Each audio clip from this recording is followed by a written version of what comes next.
Please like, comment, and subscribe. Thank you for watching.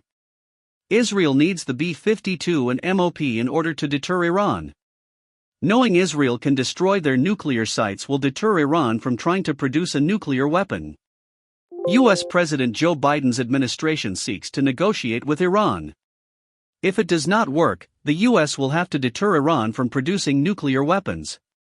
Another scenario is that the 2015 nuclear agreement with Iran, the Joint Comprehensive Plan of Action, might survive and even be improved following future negotiations.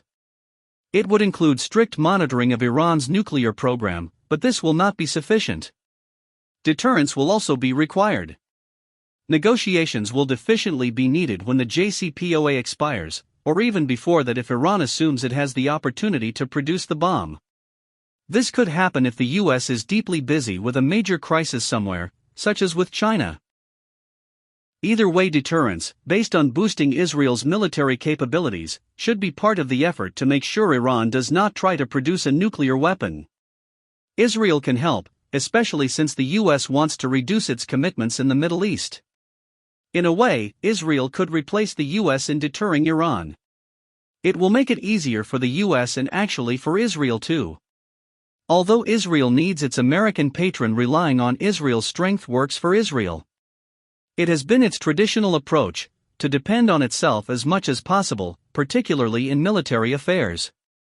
It requires having a big stick, i.e., holding the arsenal needed to deter Iran.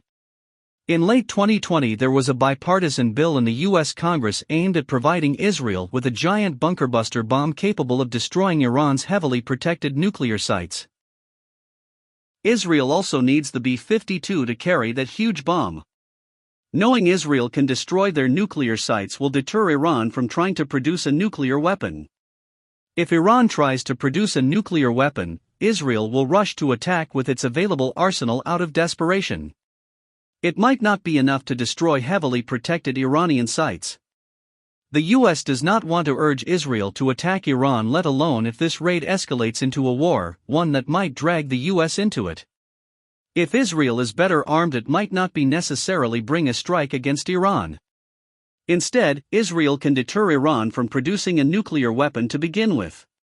Iran's best fighters, such as the MiG-29 and F-14, are almost obsolete. They would not be much of a match to Israel's superior aircraft. The Israel Air Force has also advanced air-to-air missiles and worldwide reputation in air-to-air combat. The IAF can reach Iran and overcome Iran's air defenses and air force. Israel's main problem will be to penetrate Iran's highly protected nuclear sites, such as the one in Fordow. The IAF has bunker buster bombs, the GBU-28, but they can't crack the fortification of targets like Fordow.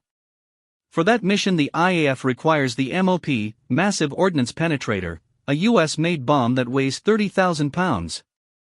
Israel needs its American patron to provide the IAF not only with the MOP, but also with a heavy bomber to carry that huge bomb. The IAF does not have heavy bombers, only fighter bombers, the F-15, F-16, and F-35. Israel should not ask for the B-2, but for the B-52. The veteran B-52 is quite old, which will make it easier for the U.S. to give a few B-52s to Israel. Israel should at least get the MOP. Getting the B-52 faces difficulties of arms control. If you like this video, hit the notification button for more news from Middle East. Thank you for watching.